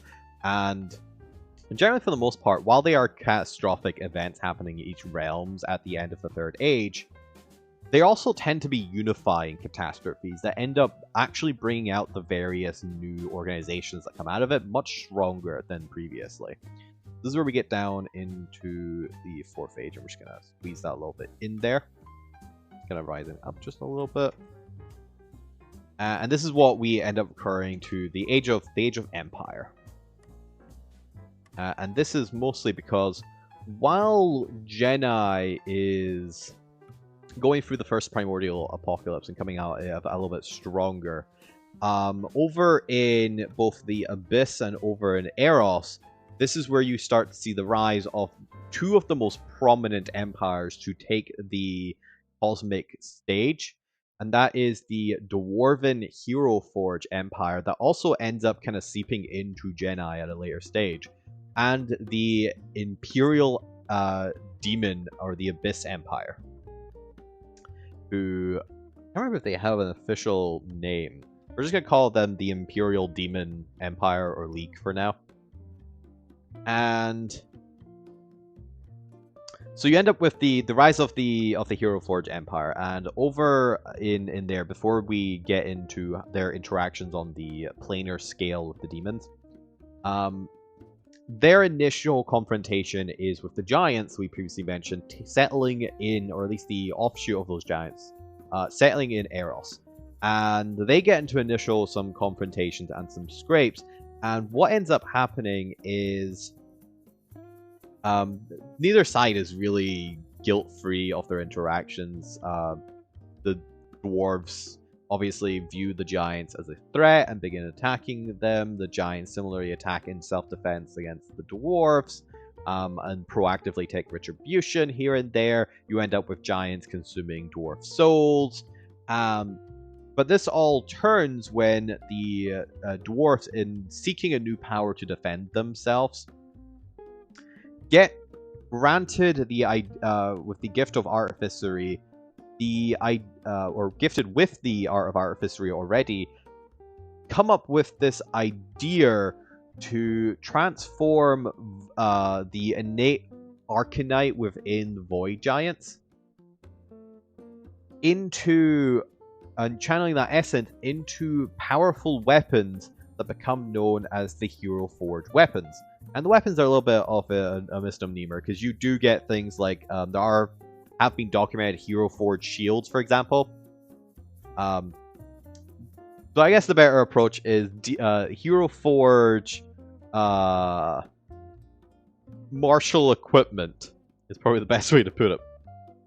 But with this new power discovered, the Hero Forge end up actually going effectively on a crusade to capture and effectively harness, while killing, the power of the Void Giants into these Hero Forge weapons. At this point, you see a massive culling of the new Void Giant class within the Giants, and a massive wars end up breaking out between the dwarfs and the Giants. And eventually the Giants are forced to retreat with the remaining Void Giants into a slumber within the ground and hide away from the Dwarf Empire. But at this point, the Dwarf Empire already have these powerful Hero Forge weapons, and they become relics and artifacts of the Empire, and see the massive expansion of the Empire with these power, or with these new powers. So the Hero Forge Empire kind of sweeps through, and because there's a weaker boundary around the Maelstrom between Jedi and Eros for reasons, which we won't get into on this stream, they end up actually colonizing large parts of Jedi as well, and this is where you end up seeing remnants of the Hero Forge Empire in Jedi. And they go on to begin colonizing various other planes, or realms within those planes, across the cosmos. Until eventually they stumble upon, I don't think this has been properly or fleshed out or seen anywhere yet, but they end up interacting with the similarly expanding colonies of the demonic empire, of the demonoid empire. And as you can imagine, both are vying for resources of the cosmos to try and establish a foothold to being the largest empires in there. Both end up going to war on a cosmic scale. And this war rages for a large part of the fourth age. And with that, they also start to kind of the empires begin to seek out new allies, and this is where alliances and factions are formed between the Dwarven Hero Forge Empire and the Demonoid Imperials. And various other smaller nations and or would-be empires are dragged into this conflict. Similarly, over in Savara, I think during this age, you have the corruption of the demonoid presence beginning to influence the great spirits that inhabit the land of Savara, and you start to see the corruption of these spirits causing problems for the nations there, and you start to see conflicts between the natives of Savara fighting back against the demonoid colonists who have arrived on the shores. And this eventually leads into one of the large planar wars that encompass Alterra. And that goes on for hundreds, nearly 1,000 years, before eventually you get to the second elemental apocalypse at the end of the fourth age over in Jedi, and the demonoid empire being defeated and pushed back into the abyss. Which leads us into, well, first of all, let's get some imagery.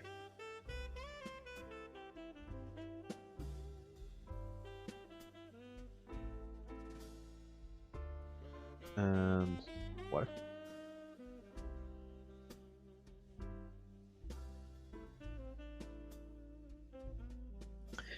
What can we do for the fourth age, for the Empire? Now at this point, the two major facets of the fourth age is the Hero Forge. So we want probably like a Hero Forge weapon. And we want something to denote the demonoids. That's an interesting one. I feel like at this point we need something like, we need the Imperial Crest or something, which I don't actually think exists. So that'll be a fun project to work on in the future. Is coming up with that Imperial Crest.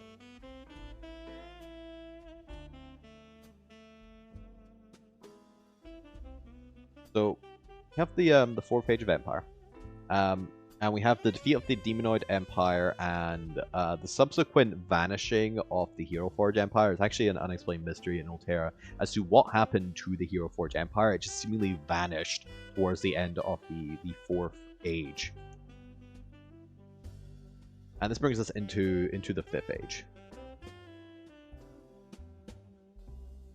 which is denoted as the Age of Chaos. And the reason this is denoted as Age of Chaos is because you've just seen a vacuum on the aftermath of the Hero Forge Empire and the Demonoid Empire and all of their planar conflicts and colonies at war, and the rest. And this kind of causes a large number of realms to kind of go into chaos, with the sudden power vacuum that is left behind. And here is where you end up with the first fan parity war. So between Fantasia and Disparity, I think I've actually adjusted the timeline, because this is actually where you do get the exchange of the Raven Queen and Bloodfire Queen, not for the previous one. And finally, the third Elemental Apocalypse, which becomes a running theme in Jedi, that just every 1,000 years, the primordial princes attempt to break free when their power is at apex. And towards the end of this is also where you get you start to see more breakdown between the planar boundaries. There's a bit more planar technology. There's a couple of more powerful entities that are able to do plane shifting or open planar portals now between the Archfey and various other organizations and factions, or historic organization factions, that begin to kind of collect powers in the remnants of powers from the fallen empires. And you start to see larger migratory kind of movements now between Alterra, between the weakening of these boundaries. Particularly from places like Fantasia, you start to see elven kind of migration over into Eros. You begin to see various kind of travelers washing up in places, etc. And you start to see kind of movement between Fantasia and Disparities populations kind of going back and forth. You see some disparities, people going over to the various realms as well. And this leads into the age of expansion, which we'll get to in a second. But let's go ahead and what can we denote for the 5th age? How do we denote chaos? You know. So this is where we have the first like fan parity war. We have the exchange of the Raven Queen and the Bloodflower Queen. We have the Elemental Apocalypse, and maybe maybe the fan parity chess pieces might be interesting one to do here, right? Symbols of the fan parity war. Or the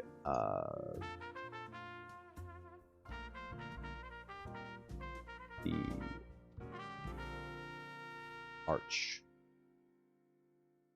Let's go the Fanparity War. There we go. That'll do.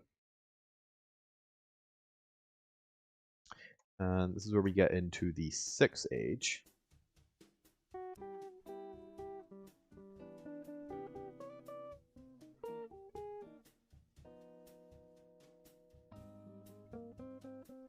Which becomes the age of expansion.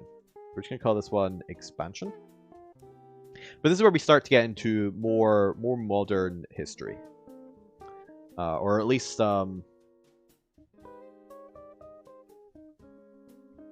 history that people are more familiar with in the actual like immediate campaigns. So this is where, and a lot of this kind of fleshes out around Eros, particularly where a lot of the obviously post 6, or actually I think a lot of the initial campaigns are set at the end of the 6th age going into the 7th age. So here's where you get the Dwarven Punk Wars and the breakout between the kind of remnant kingdoms that formed after from the remaining dwarves of the Hero Forge Empire, and you get the breakout between the Gaian dwarves and the steampunk dwarves, or the Gaian cyberpunk dwarves and the steampunk dwarves. You see the Eros Blood Wars between Bloodraven and the monstrous races that inhabit that, and the elves that have migrated here and formed Highgarden. You see the creation of Akaba in this era, towards the kind of middling point to later point. You see the actual beginning of the first Alterra Season 1 campaign begin towards the end of this. The Eros Salarin, the Salarin Bloodravian War, the 4th Elemental Apocalypse, which we actually set a campaign in. And you start to see modern history and actually the beginning of the campaigns begin to take forth in the 6th age.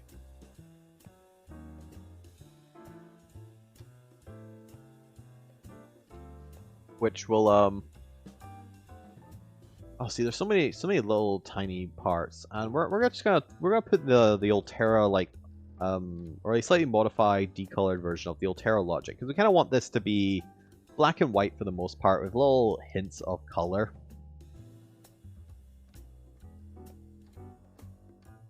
So we're gonna call this the Alterra, not the Alterra logic, the Alterra logo.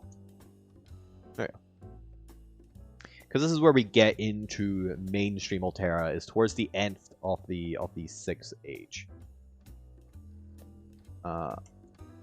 Initial campaigns.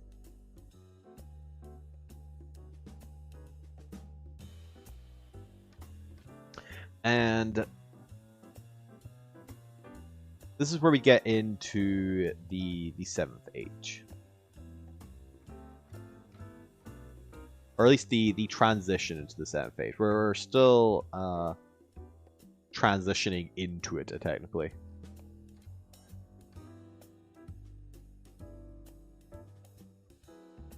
And we refer to this one as... this is technically one of the like semi-future ages. This is the Age of Annihilation.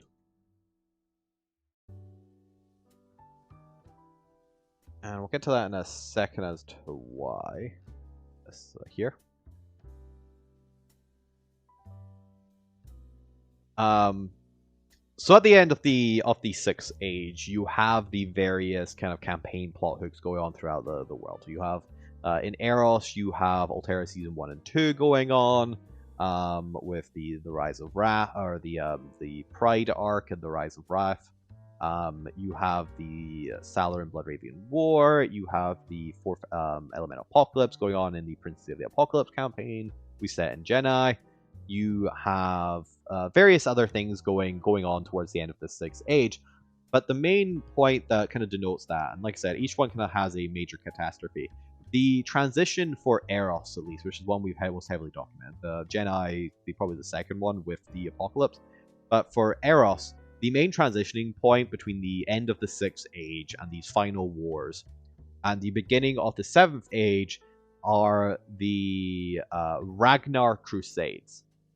And this happens at the end of Alterra Season 1, which pretty much denotes the end of the 6th age.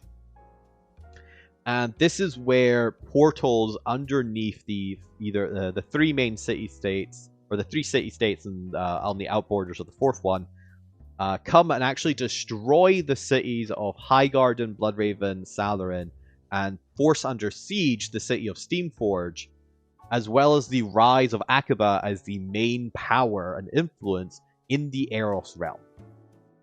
So you see the Ragnar Crusades begin to take forth in here, and the Ragnar Crusades are the armies of the Divine. So the war gods send in their armies of blood orcs and moon goblins and a variety of other creatures to effectively lay siege to Eros, and it is highly debated as to why this has occurred. A lot of the War Pantheon clerics will claim, or do claim, that this is because the gods are testing the realm of Eros to prepare them for a even greater coming war.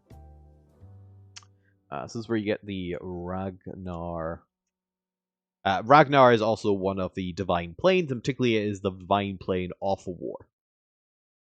So you have the armies of undead warriors coming down and getting a chance to relive in pursuit of this glory.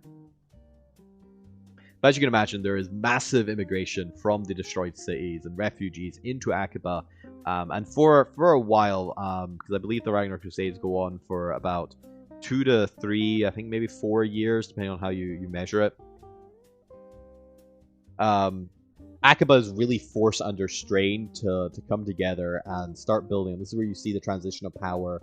There's a couple transitions of power throughout this period in Aqaba alone, from the old council to a single entity that ends up raising to power through charisma and might, to the unmasking and defeat of that entity into the Council of 10, formed out of the remnants of the old power structures.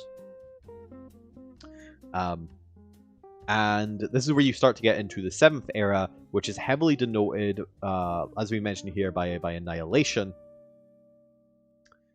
And this is when the gods begin to get much more active in the realms. For up in their realms, they discover through using their control of the timeline that for some reason, inexplicably, suddenly, all of the timelines have begun to converge into 4 major timelines, each of which ends at the end of the 7th age with the death of the gods. And we're actually gonna put this here. Death of the gods.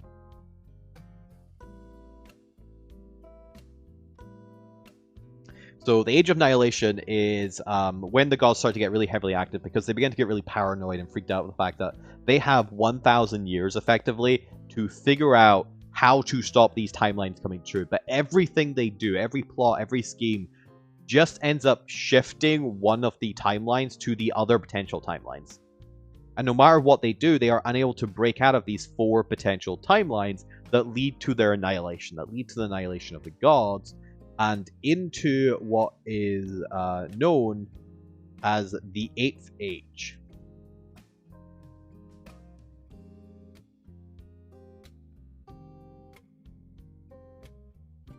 Which I'm going to call here Post-Divinity.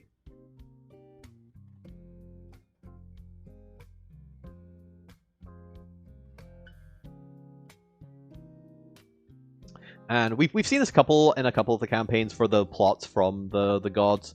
In particular, one of them is we cover this a little bit in the Kill Score Mercenaries with the Divinity Ooze, in which like the one time that the timelines are able to be shifted.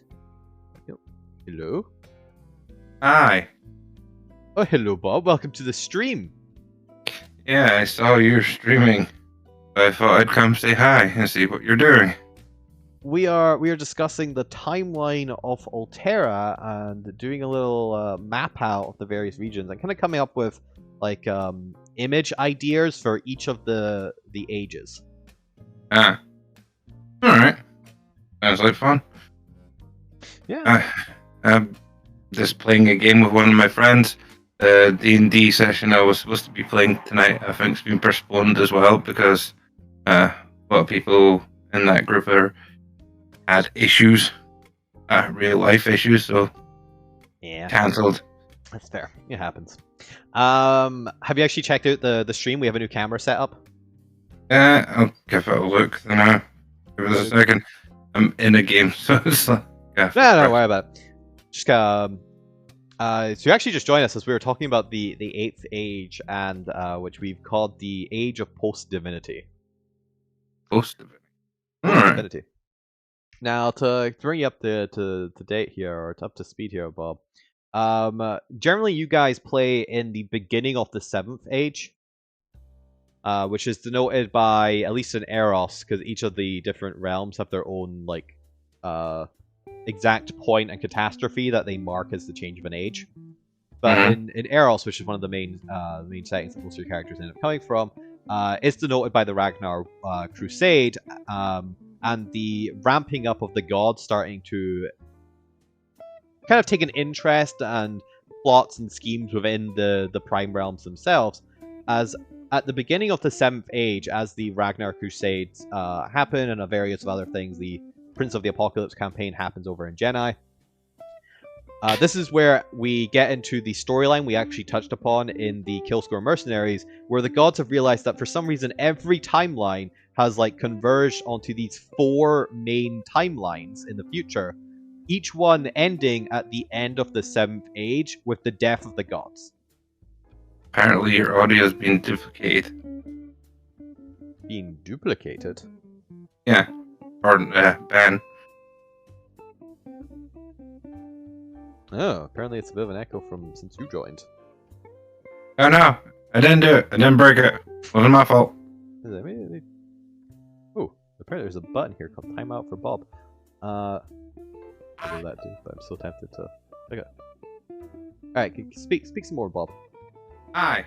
I'm listening to Chris and explaining the difference in ages. How's that, viewers? That's a little bit better?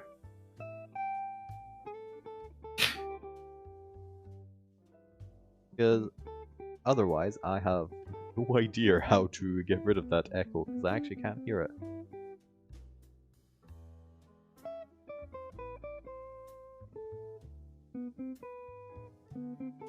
Just Bob though. Just Bob echoing. Am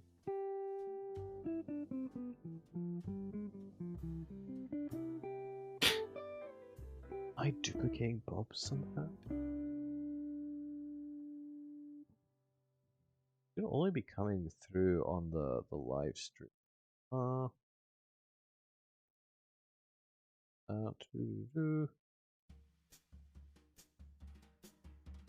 I don't know. I'll speak for a bit longer to see if I can hear what it sounds like it's doing. Because I've bumped up the volume on the stream, you see. I'm just waiting for it to catch up to that point.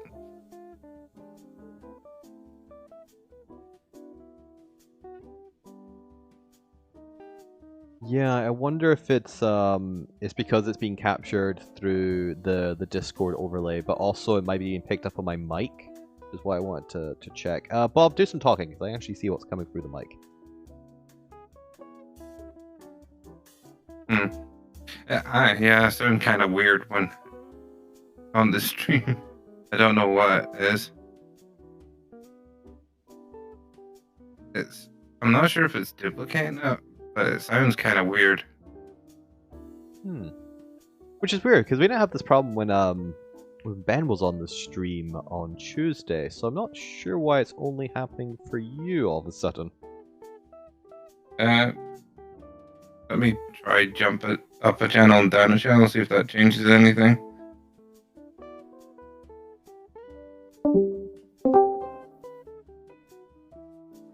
Let's see if that changed anything. Let's find out. I also want to hear what this is. As we find out, this is actually just how I hear you all the time, Bob, which is why I don't notice it. I sound weird to you all the time. All the time. I've just never noticed because I just assume that's how you sound. Been so long since we've met in person. Let's find out. Alright, Bob, just do some more talking so we can catch up in like 30 seconds. It sounds like it is capturing your... It's like it's capturing the Discord twice. Well, yeah, it's kind of robotic, isn't it? It's capturing it twice because it also triggered the sound of me going up and down a channel, which means it's playing the mainline audio, and it's also playing the audio that's capturing from me talking to you. So I think it is playing me twice. Weird. Why didn't you do this to Ben last time? And also, yes, Chad, it's the next step. Today we set up cameras, one thing at a time.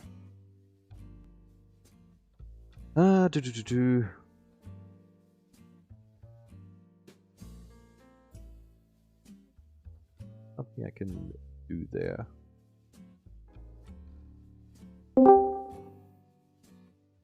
Hey, Ben. Oh, we have a Ben now.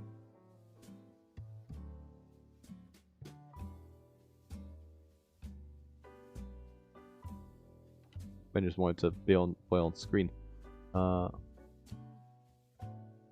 see if it does it to Ben. You want to say something, Ben? See if it does it to you as well. I'm just jumping in just to see if it's happening with me as well. I didn't realise my mic was muted. I was talking just then.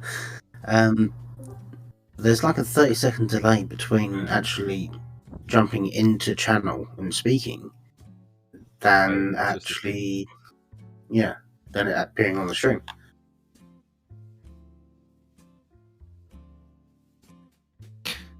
There will be a stream delay. Yeah, I mean, usually it's only a couple of seconds. Depends on if you set it. Oh, it does sound like it's happening to me as well, though. Interesting. It's capturing the audio twice a bit. Why is it doing that? Like Bob says, it's capturing the audio twice. Be based on how you're capturing audio, because I know you was doing something earlier in regards to Spotify. Yeah, capturing the Chrome audio as well, but it should be coming through on Discord.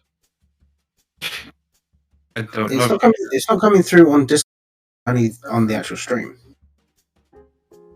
I Oh, don't know. yeah, it should be capturing a second Discord on the stream. Can you, by any chance, show us your streaming thing?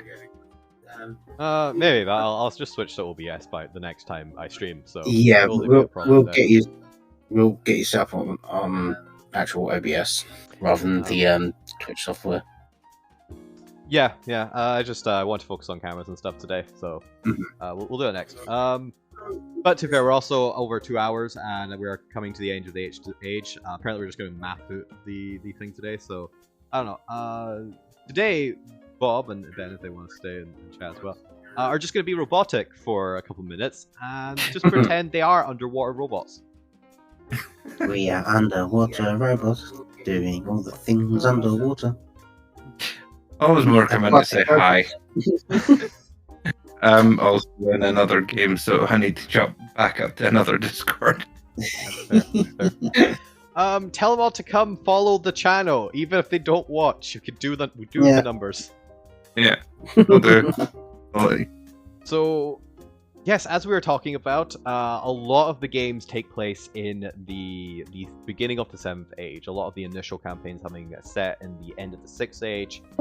Beginning of the 7th Age is when you start to get the gods meddling into the realms, because they have foreseen that for some inexplicable unknown reason, at least unknown to them, all of the timelines have converged into 4 major timelines, each of which ends at the end of the 7th Age and the death of the gods.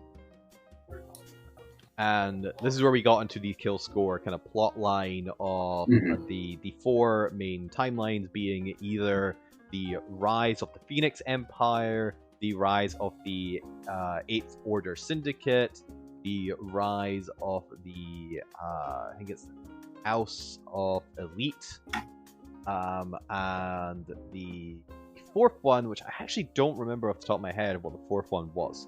And the only time that any of this ever changed was when the players got involved and unleashed a divinity ooze and created a new super timeline in which everyone died.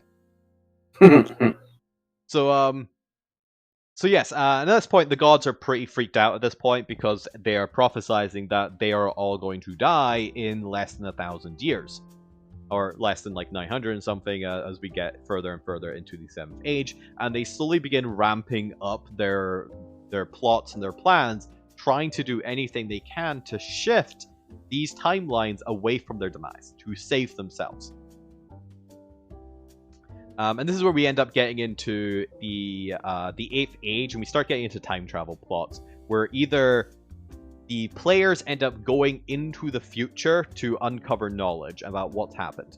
And we saw this for one of the subplot line non-streamed Black Star events, where they went into the future in order to figure out for the dragon, one of the Chrome dragons, to figure out what was going on there and to deliver a message to a future rebellion remnants of the gods during the Phoenix Empire.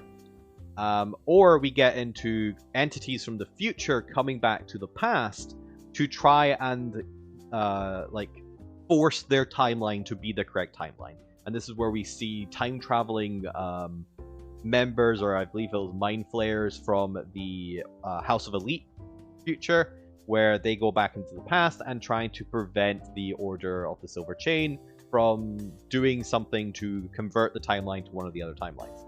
So, and similarly, there are agents from the Phoenix Empire sending it back to stop the death of the Phoenix Empress, to stop that timeline from switching over to one of the others too. So, for anyone who's ever seen, because I don't know if I based this on this initially, or if this is just a afterthought of I've connected the two, but there is a show that got cancelled in the first couple seasons, as all sci-fi inevitably does in the past, called Continuum, where this was a major plot line. If they went back in time to prevent a corporate overlord future, but in stopping that, they end up causing a secondary apocalyptic future, and no matter what they do, they end up just causing one of the apocalyptic futures.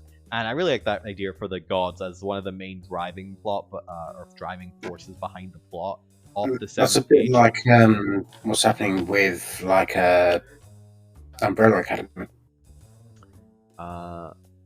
Yeah, it'll be interesting though to see if they go into like a second timeline, because they've done obviously. Yeah, they've they're in a done- second timeline. Well, but more like they've gone back in the past and caused a second timeline, but then they've kind of shifted into like an alternative world reality. So we don't know what this latest reality is going to be. So far we have one time travel alt future. We'll see if they end up if this is a second one or if this is just an entirely different world. I mean, technically, this is the third for Umbrella Academy. Why the third? You have the main one, and then you have the second one after they went into the past, with the alternate school, and then this new reality. So yes, like the third timeline, but like technically, the first one was when Fifth went into the future, and then there was the apocalypse when after the moon actually crashed into Earth. But that got resolved when they went back in time, so they didn't actually do that.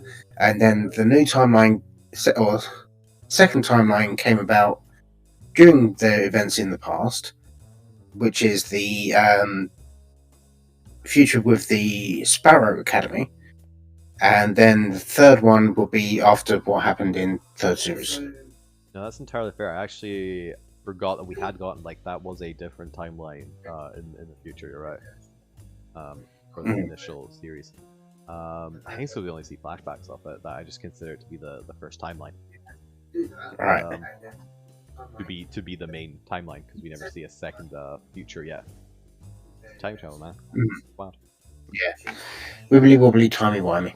Wobbly, timey wimey. But that brings us to the future eras, the post-divinity eras, whenever we get time travel shenanigans back into the 7th age. And there you go. There is the mapping. And I guess at this point, probably should have an image for the 8th age here, similar. I kind of want to do something, I guess, similar to the beginning of this map, where I want it to go back into the cosmic soup. Or at least go back into, like, cosmic timeline destruction soup. There you go. Yeah, that makes sense. I mean, who says that the 8th age isn't the first age? I'm pretty sure I do. I'm pretty sure the DM does. But we will see. There you go. So 2 hours and 15 minutes of talking about timelines. We have a rough plan for how this timeline visual map is going to look. Now we just need the skills and determination to actually do it. Well, that's going to be another day, because I think I'm only going to do 2 hours at a time at a stream. Otherwise, I don't think my voice will survive until it's built up. The capacity. Yeah. I can already feel it going. But hey, that's 2 whole extra hours of content, potentially twice a week, along with our 4-hour Friday stream. So it's progress. It's progress. And yeah, we'll probably do a mix of reviewing the videos, art, and maybe at some point I'll do games just to see what that's like.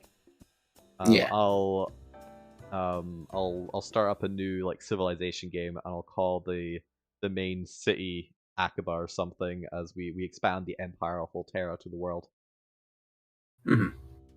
But yes. Thank you all for watching. Thank you all for joining. Thank you for our guests, the temporary Ben voice and previously Bob. We'll try and switch over to the other streaming next time, so there's less technical hiccups, and we'll try and get a new mic for next month. And if you enjoyed our content, or just want to support what we're doing and only enjoy 1 or 2 of the streams, that's perfectly fine. Like I said, this is just us kind of testing the waters and getting into what's good. If you have suggestions or ideas of what you think might actually be more entertaining, if you thought this was okay but it could have been better or more concise, feel free to leave any comments or anything like that. This is a learning process and experience. And give us a follow, and send our videos or link to somebody for them to follow, even if they don't watch, because we could do with the extra numbers. But until next time, I have been Chris McKenzie, your DM. This is Ben, one of our players. And there. we'll see you next time. Bye.